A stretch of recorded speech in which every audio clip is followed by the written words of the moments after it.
Bonjour et bienvenue à ce tout premier épisode de notre balado Racontons notre parcours. C'est dans le cadre des premières journées de la RAC, des établissements d'enseignement supérieur du Saguenay-Lac-Saint-Jean, que l'équipe RAC de Mastera Formation Continue a eu envie de vous faire découvrir un peu plus ce qu'est la reconnaissance des acquis et des compétences, ou comme on aime bien le dire, la RAC. La RAC, c'est une démarche qui permet de faire reconnaître officiellement les compétences développées grâce à l'expérience de travail. Une façon concrète de mettre en valeur tout ce qu'on a appris sur le terrain.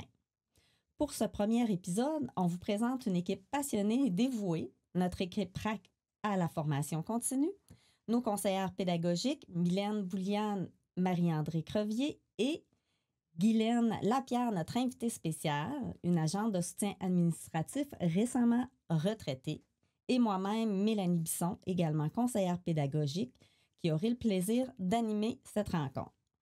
Et comme on aime le dire ici, au Cégep de Jonquière, la RAC, ça change une vie, et chez Mastera, on rock'n'roll. Pour commencer, Guylaine, Marie-André et Mylène, je vous lance la thématique de nos journées RAC. Le savoir-faire, c'est bien, le faire reconnaître, c'est mieux. Qu'est-ce qui vous interpelle, dans cette citation? Moi, je vois ça comme une opportunité vraiment incroyable de faire valoir officiellement nos années de travail, d'expérience de vie. Voilà, c'est comme ça que je le vois. Mylène? Oui, moi, de mon côté, je pense que ça m'interpelle par rapport au savoir-faire que les gens développent dans des contextes qui sont différents d'être sur les bancs d'école au niveau des études. On voit bien que la reconnaissance des acquis permet de reconnaître des compétences qui ont été développées en travaillant. C'est que je trouve que cette thématique-là fait bien ressortir l'essence même de la reconnaissance des acquis. Tout à fait, c'est pour ça qu'on l'avait ciblé aussi. Guylaine. J'allais dire la même chose que Mylène. Comment, parce qu'on le fait quotidiennement là, dans nos rôles à la RAC, mais comment on explique la RAC à quelqu'un qui n'en a jamais entendu parler? Bien, en fait, c'est très facile parce que on développe avec cette personne-là une possibilité d'aller chercher une diplomation de niveau collégial qui n'est pas rien, en fait. Et en fait, justement, c'est de faire prendre conscience à la personne qu'elle a beaucoup d'expérience et que cela peut se solder avec une belle diplomation. Merci, Guylaine. Mylène, Marie-André, avez-vous quelque chose à ajouter? C'était très bien nommé. Oui, la meilleure personne pour en parler, c'est encore Guylaine. On va parler de nos rôles, dans le fond, là, au sein de l'équipe RAC. On a une grande équipe là, chez Mastera Formation Continue. On a notre coordonnatrice, Mme Sylvie Michaud. On est des conseillères pédagogiques, notre collègue Camille Beauchamp qui n'est pas ici, Sophie Filion aussi. On a des agentes de soutien administratif. On a Sylvie Tremblay et Julie Ward-Boucher. On a aussi nos registraires qui nous aident, Alexandre et Marie-Christine qui est en congé de maternité présentement. Bref, tout le monde chez Mastera met la main à la pâte à la reconnaissance des acquis. Je voudrais que vous m'expliquiez un peu c'est quoi vos rôles, Mylène, Marie-André, et ensuite, Guylaine, qu'est-ce que vous faites pour la reconnaissance des acquis? C'est quoi votre rôle de conseillère pédagogique? Oui, notre rôle de conseillère pédagogique, c'est vraiment d'analyser les dossiers qui nous sont envoyés aussi, de vérifier si l'expérience des gens est suffisante pour débuter une démarche au premier regard.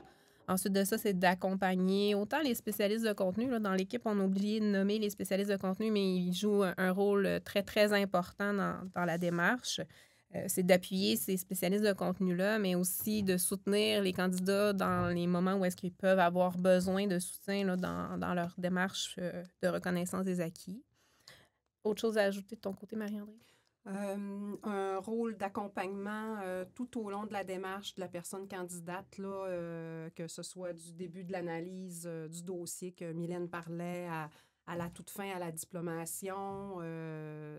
C'est de toujours être présent. même pour les spécialistes de contenu, là. Donc, voilà.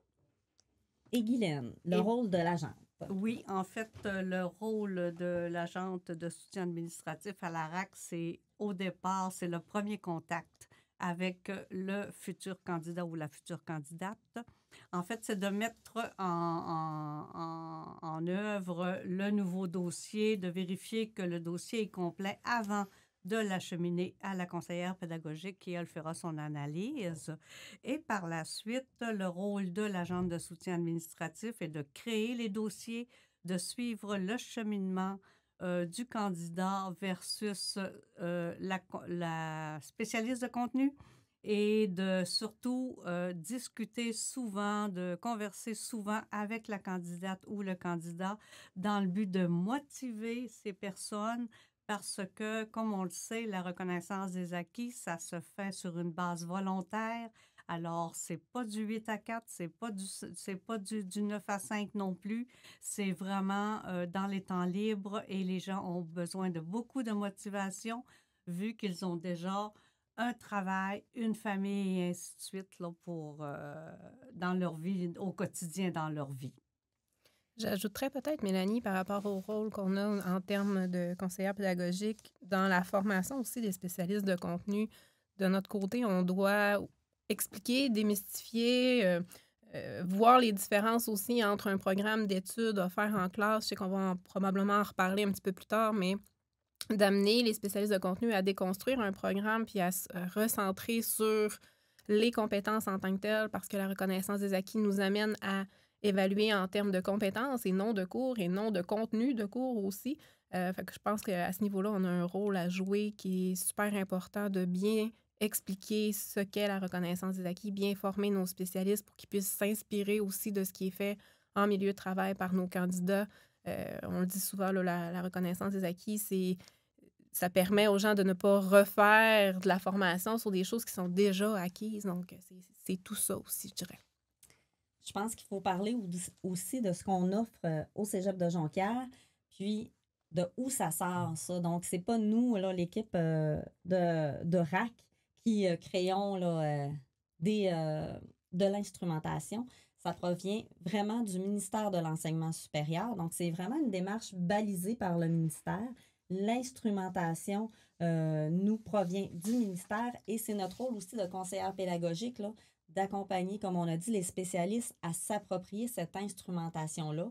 Donc, à la reconnaissance des acquis, on a un langage assez particulier pour l'instrumentation. Ça, c'est complètement un autre dossier, on n'ira pas là aujourd'hui, mais l'instrumentation pour nos programmes provient du ministère et parfois, là, on doit l'adapter au cégep pour nos AEC. Alors, Mylène, est-ce que tu veux me dire les programmes pour lesquels, toi, tu fais le rôle de conseillère pédagogique? Oui, moi, de mon côté, je suis plus au niveau des techniques physiques. Donc, quand on parle d'instrumentation, automatisation robotique, de techniciens en génie électrique, finalement, là, je pense que les fonctions peuvent un petit peu plus parler aux personnes qui veulent entreprendre une démarche de reconnaissance des acquis. En termes de programme, on a également gestion et assainissement des eaux. Procédé de traitement minerai, on peut faire certaines compétences également. Moi, de mon côté, là, je suis plus à ce niveau-là. Ma collègue Sophie complète au niveau des techniques physiques également, là, au niveau de génie mécanique, conception, fabrication mécanique. On a aussi du génie industriel.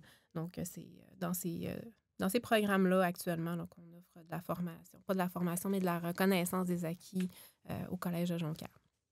Marie-André. Oui, moi, c'est davantage au niveau des techniques administratives. Donc, on va parler de bureautique, de gestion de commerce, autant au niveau du DEC que des AEC. Et puis, un nouveau programme s'en vient, on vient juste d'avoir l'instrumentation du ministère, qui est la technique d'administration et gestion. Son petit surnom, c'est TAG. Et on a aussi la technique en informatique que nous offrons actuellement. Et Marie-André, tu t'occupes aussi, tu as mis sur pied là, la formation générale. Oui, tout à fait. Depuis quelques mois, je dirais, depuis le printemps, nous offrons la formation générale au niveau de la discipline du français de la philosophie ainsi que l'éducation physique. Et puis, l'anglais s'en vient là, d'ici la fin de l'année scolaire, là, je vous dirais, d'ici juin. On prévoit ça. C'est une Et- belle nouveauté.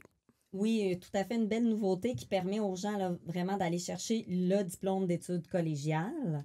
Parce que si on dit diplôme d'études collégiales, c'est la formation générale aussi, ainsi que l'épreuve uniforme de français et toute la formation spécifique. De mon côté, moi, je m'occupe des techniques humaines là, à la reconnaissance des acquis pour les AEC EDEC en technique d'éducation à l'enfance et technique d'éducation spécialisée. On a aussi notre collègue Camille qui vient de mettre en place là, la possibilité d'offrir l'intégration multimédia. Puis on vise à développer aussi les outils au niveau du programme de stratégie animation de réseaux sociaux. C'est de surveiller les programmes qu'on offre parce qu'on essaie d'en ajouter puis de développer ce secteur-là le plus possible pour répondre aux possibilités qu'on a à offrir aussi. Donc, si ça vous intéresse, c'est toujours sur notre site Internet. Vous pouvez cliquer et voir là, tous les programmes qu'on offre ici au Cégep de Jonquière. Oui, je fais un petit ajout, Mélanie. Nous devrions recevoir du ministère l'instrumentation pour la technique en travail social cet hiver. Donc, on attend ça sous peu aussi pour faire du développement de notre côté et l'offrir à la clientèle. C'est une bonne nouvelle. Il y a beaucoup de demandes. Donc, comme vous voyez, on a vraiment un bel éventail là, de reconnaissance des acquis chez Mastera pour toute la population. Donc, comme je vous ai dit tantôt, ne vous gênez pas, vous êtes curieux, cliquez sur notre site Internet, vous allez voir toute l'information. Je vous pose la question, qui peut entreprendre une démarche RAC? C'est fait pour qui? Pour quel genre de personnes, d'individus? Je pourrais répondre que toute personne désireuse de faire reconnaître ses expériences de travail peut s'inscrire à une démarche de reconnaissance des acquis. On a eu la très jeune étudiante qui avait délaissé ses études pour aller travailler, qui a fait une démarche de reconnaissance des acquis. Et nous avons également une personne âgée de 70 ans et plus qui a fait sa démarche de reconnaissance des acquis en technique d'éducation à l'enfance. Alors, je crois que tout le monde peut faire une démarche de reconnaissance des acquis et des compétences du moment que cette personne-là a une expérience de travail. Et petite anecdote pour la personne là, de 70 ans qui a fait sa démarche de reconnaissance des acquis en technique d'éducation à l'enfance. Donc, elle a décroché son diplôme et quelques mois après, a pris sa retraite. Mais elle, son but, c'était d'être diplômée avant de prendre la retraite de son travail. Alors ça, c'est vraiment des beaux cheminements. On accompagne des gens, puis on le dit souvent, on change la vie de certains de nos candidats. Les projets sont différents pour chaque personne, donc la motivation est différente pour chaque personne aussi. C'est parfait de pouvoir les accompagner, peu importe le but ultime là, pour ces personnes-là.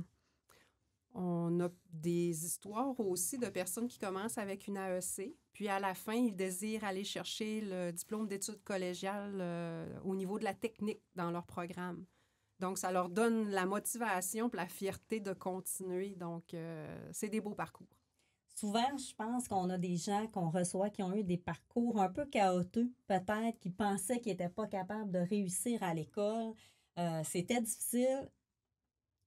Débute une démarche RAC, comme tu l'as dit, Marie-André, puis voit que c'est possible. Ah, en fin de compte, je réussis. Bien, la reconnaissance des acquis permet aussi un tremplin là, vers d'autres études. Des gens ont poursuivi leurs études vers l'université également. Donc, la RAC permet aussi cette émancipation-là, je pense, d'un individu, de lui redonner l'estime de soi, confiance en ses capacités là, d'étudiant.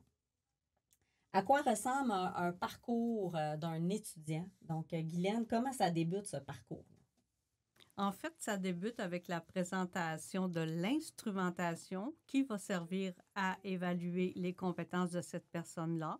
On lui présente normalement une condition de reconnaissance qui lui dit que par cette condition de reconnaissance-là, on va évaluer telle compétence et pour ce faire, la personne devra nous faire un travail ou une vidéo ou par tout autre moyen de nous démontrer qu'elle possède cette compétence-là. Et par la suite, sa ou son spécialiste de contenu devra corriger le travail. C'est très simple. Ensuite, à la correction, sort un résultat qui m'est transmis et que moi, je vais faire le travail administratif pour remettre ce résultat-là au ministère.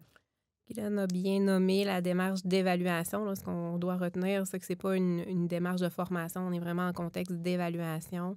Puis avant même de se rendre à l'évaluation en tant que telle, il y a des entrevues de validation qui sont aussi organisées pour vraiment cibler les candidats. Donc, la démarche, elle est rigoureuse. On n'accepte pas nécessairement des gens qui sont...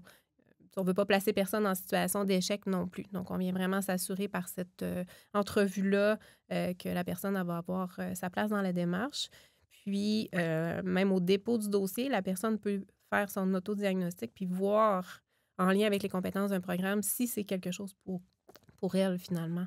Donc, il y a plusieurs étapes pour se rendre à l'émission du diplôme. Puis la démarche peut être, comment je dirais, adaptée à la personne aussi, autant au niveau du parcours, des compétences à reconnaître, mais en termes de durée de temps. C'est une démarche qui peut se faire là, vraiment selon le temps que la personne a à investir, finalement. Ça peut être aussi entrecoupé de pauses. Il y a parfois des moments, un emploi, des événements de vie qui fait qu'on a peut-être un petit peu moins de temps à mettre dans notre démarche. Alors, de pouvoir jouer avec cette notion de temps-là, parce qu'il n'y a pas nécessairement de délai. Donc, il y a un côté très flexible pour aller chercher cette diplomation-là. Là. Et Mylène, Marie-André, vous avez aussi eu des personnes candidates qui avaient des parcours hybrides. Est-ce que vous pouvez expliquer qu'est-ce qu'un parcours hybride là, pour une personne candidate RAC?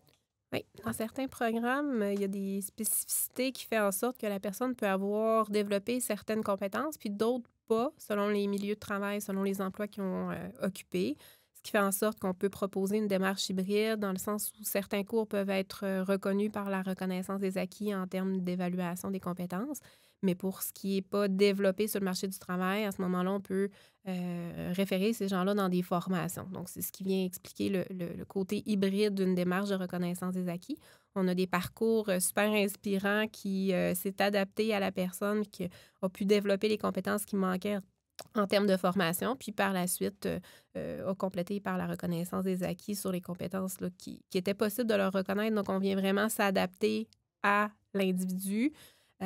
Puis ça leur permet aussi d'avancer au rythme qu'ils le veulent, mais en même temps de ne pas avoir à refaire des choses qui sont déjà acquises, un peu comme on l'a mentionné un petit peu plus tôt. Donc, moi, je trouve que c'est une démarche qui est vraiment adaptée à la personne. On n'a pas une seule offre, puis il faut que la personne suive cette track-là. On a plusieurs voies, finalement. Je l'expliquerai comme ça.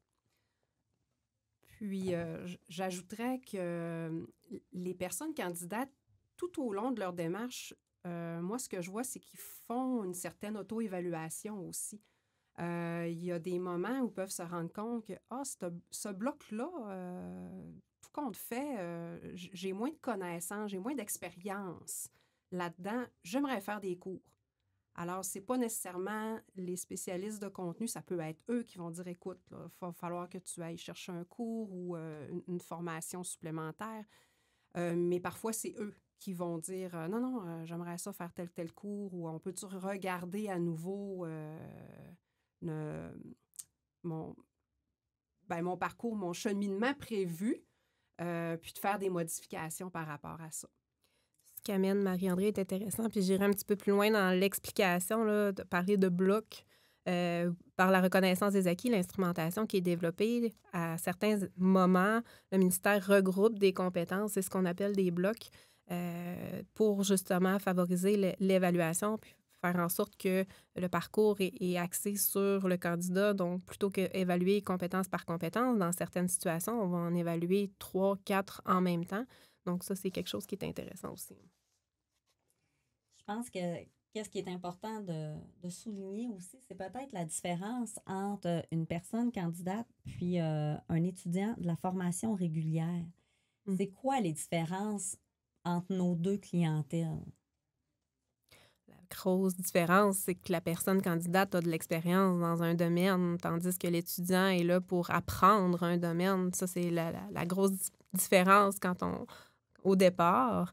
Fait que la reconnaissance des acquis, ça ne convient pas à quelqu'un qui veut apprendre un métier. On se base vraiment sur des expériences de travail jugées suffisantes, jugées pertinentes par rapport à un domaine d'études. Déjà, ça, c'est une grosse distinction. Marie-André, si je te pose la question, est-ce que tu crois que pour les personnes candidates, le fait qu'ils peuvent conserver leur emploi, que l'horaire est flexible, c'est vraiment un élément qui les attire vers la RAC plutôt que vers un retour aux études de façon régulière là, sur les bancs d'école? Oui, tout à fait. Je pense même que ceux qui ne sont pas certains de ces éléments-là, ça va les soulager d'apprendre que c'est possible d'avoir cette flexibilité-là là, que je parlais tout à l'heure. Je vais donner un exemple. Exemple, je vais vous donner un parcours qu'on a eu en technique d'éducation à l'enfance. C'est une maman monoparentale. Donc, pour elle, c'était impossible de considérer là, quitter son emploi pour faire un retour aux études. Elle était travailleuse en CPE, mais avec le cheminement de la reconnaissance des acquis, elle pouvait conserver son emploi, donc conserver aussi le salaire pour faire vivre là, sa petite famille. Donc, pour moi, je pense que c'est aussi ça, une distinction là, de la clientèle de la formation régulière ou de nos AEC même qui sont en classe. C'est vraiment un cheminement qui permet aux gens de conserver leur emploi. Donc, c'est vraiment un atout là, pour beaucoup de clients, de personnes adultes, parce qu'on le sait que la vie coûte cher. Donc, d'abandonner un emploi, c'est difficile là, pour certaines personnes, même s'ils voudraient faire un retour aux études. Alors, la reconnaissance des acquis permet cette solution-là. Oui, puis en même temps aussi, la personne peut faire sa démarche de reconnaissance des acquis de soir, de fin de semaine, de jour. Le moment où les évaluations sont faites, les conditions de reconnaissance, ça peut se faire dans peu importe le moment où est-ce que vous avez de la disponibilité. Puis les spécialistes de contenu s'ajustent aussi au moment disponible là, des candidats. Fait que ça permet une super latitude. Durant l'été aussi, il y a certaines personnes qui ont des vacances peuvent mettre un peu plus de temps sur leur démarche. C'est vraiment adapté. Il y a le fait que c'est à distance. Là. Il n'y a pas de notion de synchrone, asynchrone. C'est vraiment... on n'a pas besoin de se déplacer sur place dans nos locaux, par exemple. Là. Tout se fait à distance ou en ligne pour les rencontres ou d'envoyer les documents par courriel ou par Teams, etc., etc. Donc, c'est une plus-value. Guylaine, une autre petite question pour toi. C'est quand les étudiants, les personnes candidates peuvent s'inscrire à la reconnaissance des acquis? En fait, il n'y a pas de date de début, il n'y a pas de date de fin. Comme on l'a mentionné précédemment, les gens cheminent avec leur horaire. Évidemment que la question du salaire revient souvent. Quand on leur dit que oui, vous pouvez travailler en même temps que vous faites une démarche, les gens sont très satisfaits de cela. Et comme il n'y a pas de date d'entrée, de date de fin, alors les gens cheminent vraiment dans la démarche à leur rythme. Comme on le disait aussi, ça peut être les soirs, ça peut être les fins de semaine, ça peut être n'importe quand, du moment que les travaux sont faits. Évidemment que le rôle de l'agent de soutien administratif, c'est aussi de relancer les candidats lorsque ça s'échelonne un petit peu trop. Souvent, il y a une raison. Alors, c'est important d'avoir la communication verbale par téléphone pour qu'on puisse prendre une note au dossier, à savoir cette personne-là vit des choses présentement dans sa famille, donc il y a un retrait présentement. Alors, à ce moment-là, on ne lui envoie pas des communications pour rien. Souvent, les gens sont heureux qu'on communique avec eux parce qu'ils ont le goût d'échanger en même temps. Et notre rôle, c'est toujours de les écouter et de les motiver à poursuivre. Donc, un atout de la reconnaissance des acquis là, chez Mastera, c'est qu'on peut s'inscrire tout au long de l'année. Donc, nous, si on reçoit un téléphone en plein été, au mois de juillet, bien, c'est possible là, de faire une admission là, à la reconnaissance des acquis. Donc, on roule pratiquement là, toutes les semaines de l'année. Il n'y a pas de pause là, pour la reconnaissance des acquis. Absolument.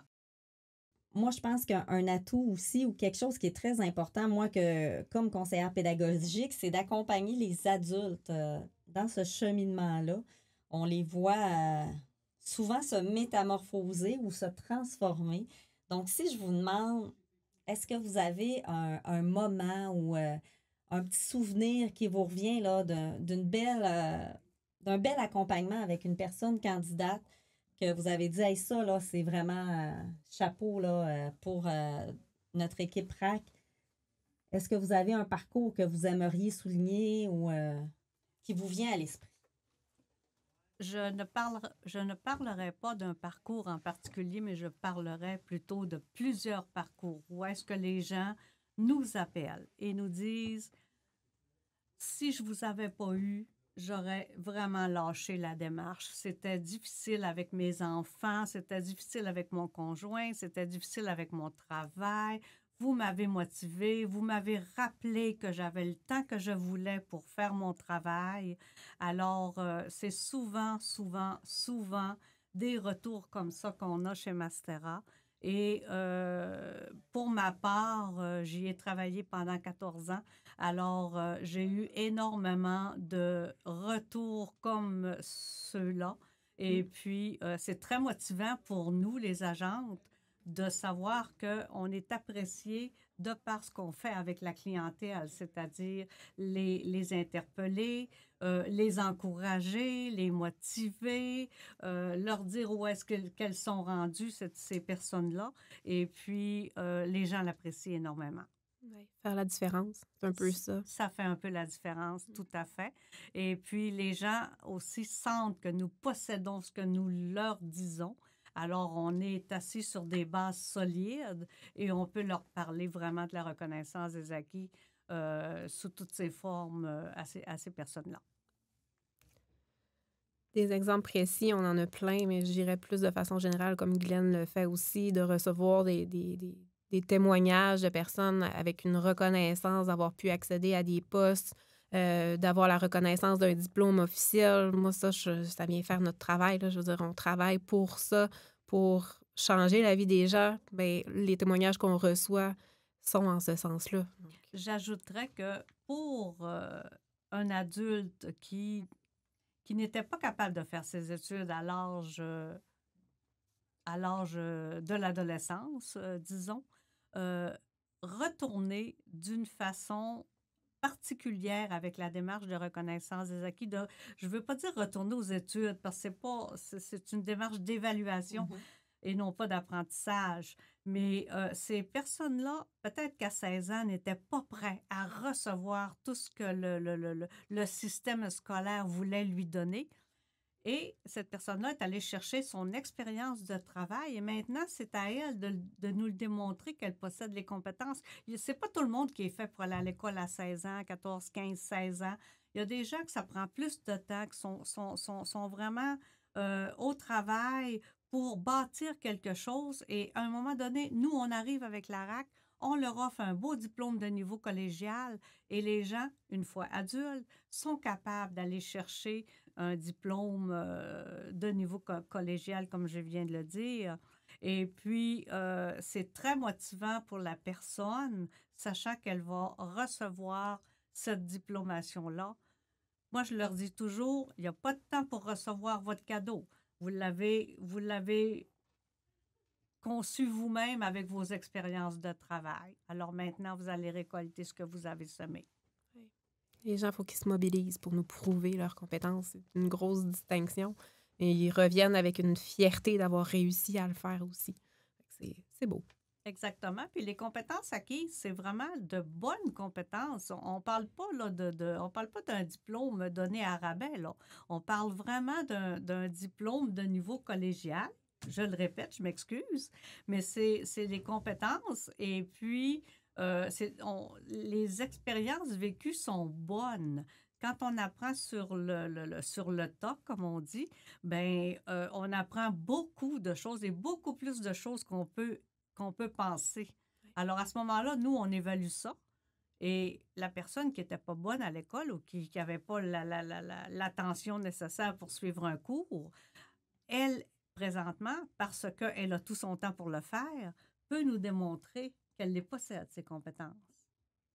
Marie-André? Oui, la fierté dont on parle, que Mylène soulignait, puis Guylaine, j'ai pas d'histoire spécifique non plus à raconter là, pour répondre à ta question, mais à la fin de chaque année, depuis quelques années, on a la cérémonie des finissants.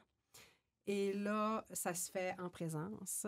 Les gens se déplacent et puis on peut voir les étoiles dans leurs yeux, de recevoir leur diplôme officiellement, d'avoir des photos avec les toges et par la suite de joindre avec les étudiants de tout le cégep de Jonquière pour la grande cérémonie là, de tout le monde ensemble. Donc, c'est beau de voir ça. C'est un beau moment. Oui.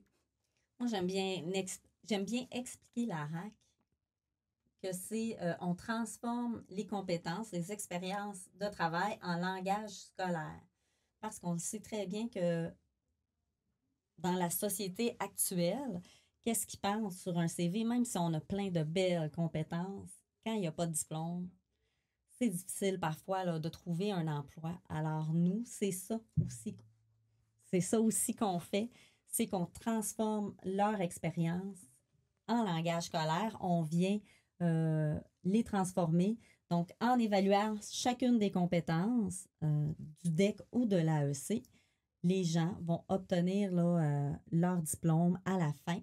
Ce qui est super important aussi de spécifier, c'est que sur le relevé de notes et même sur le diplôme, c'est pas inscrit que ça a été fait en démarche de reconnaissance des acquis.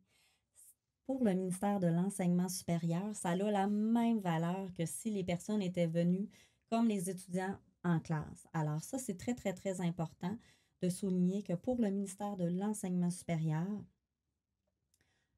un diplôme obtenu en reconnaissance des acquis, ça a la même valeur qu'un diplôme obtenu par la voie traditionnelle de la classe ou des cours avec un enseignant. Guylaine, tu l'as dit tantôt, tu es une jeune retraitée qui a passé 14 ans à la reconnaissance des acquis. On a travaillé ensemble durant toutes ces années. On dit souvent, quand on t'a laissé partir, on a dit que tu avais la RAC tatouée sur le cœur. Pourquoi on dit ça de toi, Guylaine? Bien, en fait, j'ai toujours dit que j'avais la plus belle chaise d'emploi au cégep de Jonquière parce que je réalise des rêves. Ben, je dis je, c'est pas moi qui le réalise, mais en fait, je permets à des candidats, en les motivant, en les relançant souvent, en parlant avec eux régulièrement, de terminer une démarche qui, pour eux, était un rêve impossible à atteindre à l'âge de l'adolescence. Alors maintenant, à l'âge adulte, cette personne-là va être diplômée. Moi, ça me motive terriblement parce que j'ai dû, dans mon métier de secrétaire, faire des retours aux études. Alors moi, je l'ai fait à 2 reprises pour m'actualiser, ce qui fait que je sais c'est quoi avoir un conjoint, avoir une famille, travailler 40 heures semaine, puis aller t'actualiser de 6 heures à 10 heures le soir. Alors pour moi, c'est très facile de motiver parce que je l'ai fait 2 fois et je sais que c'est réalisable. Alors, à ce moment-là, c'est vraiment de réaliser le rêve de quelqu'un, de l'aider à réaliser son rêve. Puis, Guylaine, le rôle de l'agent de soutien administratif, il est vraiment central à la RAC parce que vous êtes le point de contact de toutes nos personnes candidates. Vous êtes la personne à laquelle ils vont s'adresser en tout premier lieu et même parfois, là, quand ils ont des petites difficultés, c'est souvent vers vous que les personnes se tournent avant que vous nous les transfériez. Vous êtes vraiment le point là, central, le point de chute là, de la démarche RAC pour les personnes candidates. qu'est-ce que ça faisait pour toi de les accompagner comme ça? Tu parlais tantôt quand il y avait un petit moment de découragement. Tu étais la personne qui écoutait, qui les accompagnait. Alors, Guylaine, dans ton rôle d'agente de soutien, qu'est-ce que tu trouvais le plus motivant dans l'accompagnement des personnes candidates? Beaucoup de fierté. Les gens se confiaient à moi vraiment de façon comme si nous étions amicales, là, devrais-je dire. Les gens se confiaient à moi, me disaient beaucoup de choses. Guylaine, on aime ça dire que la RAC, ça change les vies. On le dit souvent là, chez Mastera, mais toi, tu l'as constaté à travers toutes tes années. Pourquoi c'est devenu une de nos phrases célèbres chez Mastera? L'échange avec le candidat fait pour beaucoup. Évidemment que notre rôle, c'est de soutenir également la personne, la motiver, la soutenir, mais cette personne-là, quand elle a besoin de parler, souvent, va nous appeler l'agente pour nous dire des choses, nous confier des choses personnelles. Et dans le même ordre d'idée que la personne nous rappelle après pour nous dire merci et tout ça, je pense que notre rôle, c'est plus que administratif, c'est vraiment de humain à humain. Oui, puis moi, je pense qu'on change réellement des vies parce que un diplôme, ça permet une progression dans la carrière, ça permet un tournant dans la vie de certaines personnes, un tournant vraiment positif. Absolument. Comme je disais précédemment, on réalise des rêves. Si tu avais à décrire l'équipe RAC de Mastera Formation Continue en un mot ou une phrase, Guylaine, ça serait quoi? Victoire. Victoire parce que, on revient encore à ça, mais les gens viennent de réaliser un rêve à lequel ils ne pensaient jamais accéder à l'âge de 16 ans. Marie-André, la même question pour toi. Décrire l'esprit d'équipe RAC.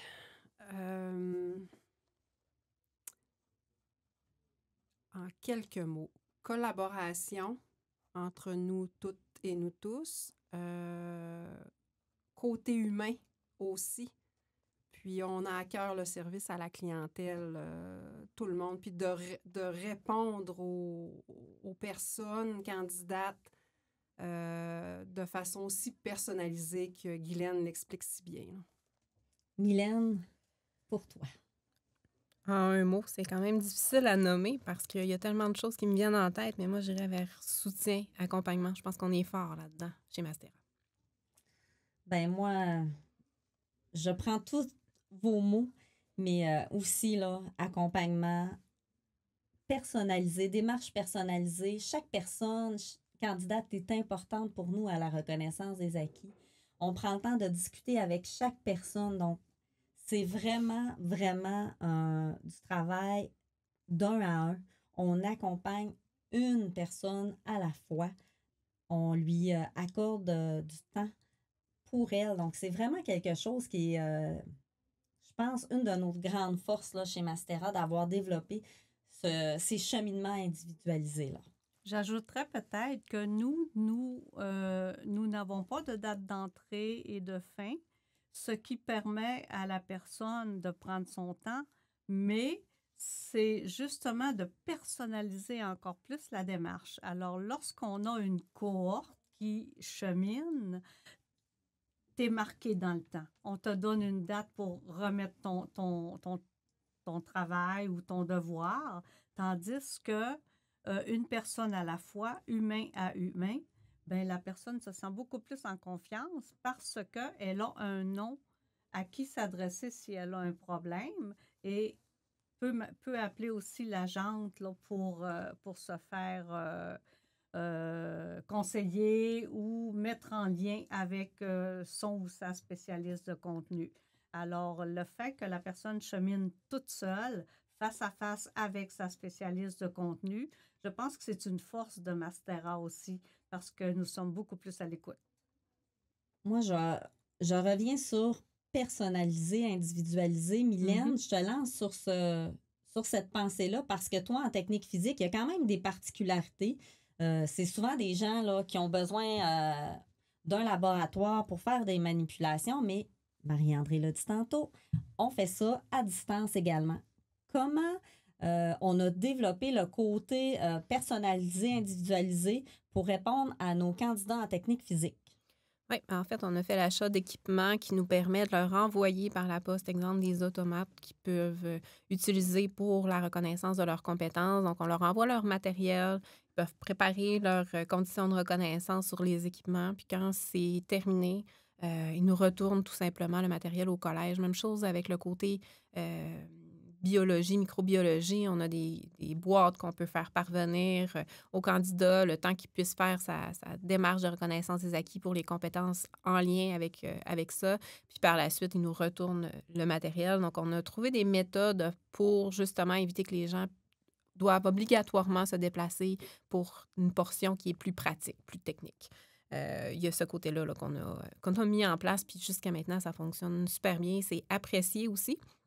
Parce que malgré le fait qu'on est en reconnaissance de compétences, bien, les gens sont aussi en développement personnel, professionnel, ce qui fait qu'ils peuvent quand même utiliser les équipements qu'on leur envoie pour pratiquer, pour développer autre chose aussi. Fait ils sont quand même dans une démarche d'apprentissage, mais là, ils sont plus au niveau autodidacte, je dirais. Fait que ça permet aussi ça à travers la démarche de reconnaissance des acquis. Je pense qu'on a développé aussi une autre particularité, c'est la RAC en collaboration avec des employeurs également. Donc, des fois, c'est des personnes candidates qui nous interpellent, mais parfois, c'est des employeurs également qui prennent contact avec nous pour certains là, de leurs employés. Mylène, est-ce que tu voudrais parler un peu de Ville de Québec là, pour leur opérateur en eau potable eau usée? Oui, tout à fait. Effectivement, c'est dans cette situation-là, l'employeur qui nous a contactés pour qu'on puisse voir à reconnaître les compétences qui ont été développées dans le cadre de leur travail et les amener à obtenir un diplôme qui est de niveau collégial. Donc, ces gens-là avaient déjà un bon bagage, mais il leur manquait quand même une certaine reconnaissance de compétences pour accéder à des postes qui exigeaient d'avoir un diplôme collégial. Tout à l'heure, on nommait que le parcours y est adapté. Bien, il y a ça aussi, c'est qu'à travers les parcours des gens qui ont des diplômes hauts, exemple des diplômes d'études professionnelles, qui ont été à l'université, il y a certains cours qu'on peut utiliser dans leur cheminement antérieur pour leur reconnaître des compétences. Donc, on fonctionne en équivalence dans notre jargon, mais ce qui fait en sorte qu'ils n'ont pas nécessairement l'ensemble des compétences à se faire reconnaître. Certains programmes précis ont déjà, on peut appeler ça une passerelle de compétences déjà acquises en milieu scolaire. Donc, nous, on vient se concentrer sur ce qui n'a pas été déjà évalué dans un cadre d'éducation, finalement. Donc, ça vient quand même diminuer le parcours de ces personnes-là, ce qui est intéressant quand on parle de parcours adapté. On a même à l'interne des employés qui ont fait des démarches là, de reconnaissance des acquis. Donc, c'était des employés du Cégep de Jonquière qui sont venus chercher une autre diplomation. Donc, on peut même se vanter d'avoir des diplômés de la RAC au sein du Cégep de Jonquière et qui travaillent encore pour nous. Donc, ça, c'est vraiment des belles retombées également. Alors, à vous trois, je vous pose la question. Quel message aimeriez-vous transmettre aux personnes adultes qui hésitent encore à entreprendre une démarche de reconnaissance des acquis et des compétences? Aussi simple que lancez-vous, essayez-le. Si vous avez des compétences, c'est pas un diplôme reconnu pour vos compétences. C'est le moment. C'est le moment de l'essayer. C'est le moment de le faire. Appelez-nous. Il y a quelqu'un qui va répondre. Puis on va vous donner toute l'information, puis on va répondre à toutes vos questions. Puis ça va être... c'est à ce moment-là que vous allez vous lancer, puis d'avancer là-dedans, dans l'atteinte de votre rêve. Profitez également des subventions émises par le gouvernement pour que vos études, entre parenthèses, que votre cheminement soit gratuit pour certains programmes également. Moi, je dirais, on est prêt à vous accueillir, on est là pour vous accompagner. Donc, n'hésitez pas. restez à l'écoute. On va avoir un balado avec des spécialistes de contenu. Donc, c'est pas notre dernier balado. On commence. Le prochain sera avec 2 spécialistes de contenu qui travaillent avec nous à la formation continue là, chez Mastera. Alors, je vous laisse sur nos petites phrases clés chez Mastera. Donc, on l'a bien compris aujourd'hui, la RAC, ça change réellement une vie. Et ici, au Cégep de Jonquière, surtout chez Mastera, on rock and roll.